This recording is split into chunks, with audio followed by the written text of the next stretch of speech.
एक बार फिर फलस्तीन के गजा पट्टी से एक बड़ी खबर निकल करके सामने आ रही है। आपको बता दें कि आईडीएफ के हमले में एक स्कूल के अंदर 100 से ज्यादा लोगों की मौत होने की खबर सामने आ रही है। लगातार इजराइल और फलस्तीन के बीच जो मामलात हो रहे हैं वो आप जान रहे हैं।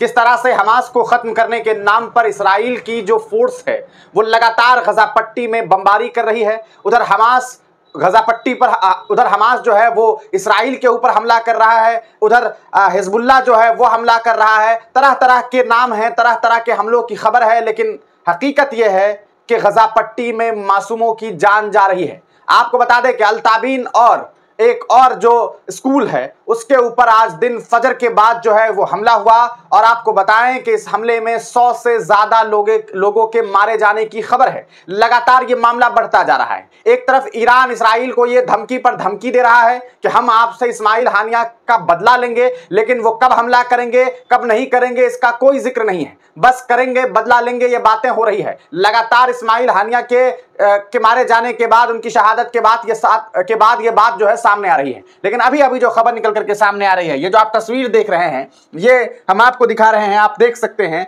कि किस तरह से कुरान के पन्नों को पूरी तरीके से जला दिया गया। उस पर आपको खून के कतरे नजर आ रहे होंगे। यहाँ आप देख सकते हैं कि किस तरह से जो है जुल्म और सितम की तमाम तस्वीरें हम आपको दिखा रहे हैं। जो आप देख सकते हैं, आप अंदाजा लगा सकते हैं कि किस तरह से लोग जो हैं वो मासूम लोगों के जिस्म को लेकर के जो है उन्हें दफन करने के लिए, उन्हें सुपुर्दे खाक करने के लिए तो कोई एम्बुलेंस से अस्पताल ले जाने के लिए जो है निकले हुए हैं। इस पूरे मामले की जो डिटेल खबर है वो हम आप तक साझा करें। आपको बताएं, अमरीश मिश्रा ने ट्वीट करके जानकारी दी है कि गजा से बेहद दुखद खबर सामने आई। आईडीएफ ने अल दराज स्कूल, अल ताबईन, मैंने अल ताबीन कहा था, अल ताबईन स्कूल, अल दराज और अल ताबईन पर जो है कायरतापूर्ण बमबारी की गई। अक्टूबर 2023 में जो है अल ममदानी, जुलाई 2023 में अल मवासी के बाद ये एक बार में घटित सबसे बड़ा नरसंहार है। 100 के ऊपर महिलाएं, पुरुष और बच्चे शहीद हो गए हैं। आप अंदाजा लगाइए कि कितना भयानक, कितना भयावह ये हमला होगा।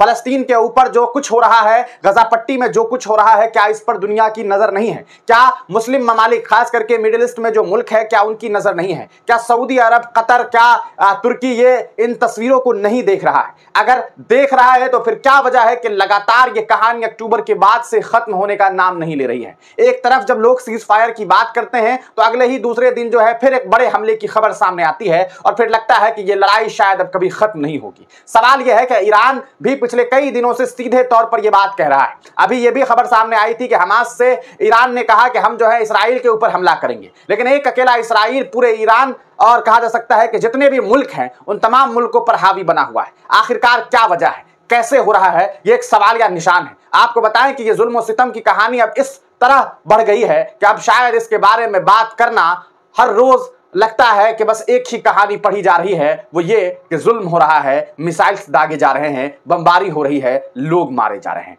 आंकड़े बताते हैं 60,000 से ज्यादा लोग, ये तो ऑफिशियल आंकड़े हैं, वरना ये आंकड़े लाखों में है कि लोग मारे गए हैं, लाखों में लोग हैं जो शहीद हो चुके हैं। लेकिन सवाल यही है कि आखिरकार ये सब कब रुकेगा? अगर नहीं रुक रहा है तो क्यों नहीं रुक रहा है, ये एक बड़ा सवाल है। ये तस्वीरें गवाह है, आप देख सकते हैं कि किस तरह से ये हालात बने हुए हैं। बमबारी में लोगों की जान जा रही है, लेकिन कोई बोलने वाला नहीं है, कोई मानवाधिकार वाले जो है बोल नहीं रहे हैं। दुनिया में यूनाइटेड नेशन शांति शांति शांति की बात करती है, इसी दुनिया में लोग पीस अवार्ड देते हैं, नोबेल प्राइज दिया जाता है पीस का, लेकिन सवाल ये उठता है कि जिन लोगों को ये प्राइज मिला उनमें से कितने लोगों ने आवाज उठाई? यूनाइटेड नेशन जो लोगों की जिंदगी को बचाने की बात करता है, मानव अधिकार की बात करता है, बच्चों के अधिकार की बात करता है, आखिरकार वो कब बोलेंगे? महिला सशक्तिकरण की बात करने वाली जो महिलाएं हैं, जो लोग हैं, वो क्यों नहीं बोल रहे हैं जब महिलाओं के ऊपर इस तरह से जुल्म और सितम हो रहा है? आखिरकार क्या वजह है कि लगातार जुल्म पर जुल्म बढ़ता जा रहा है लेकिन कोई नहीं बोल रहा है?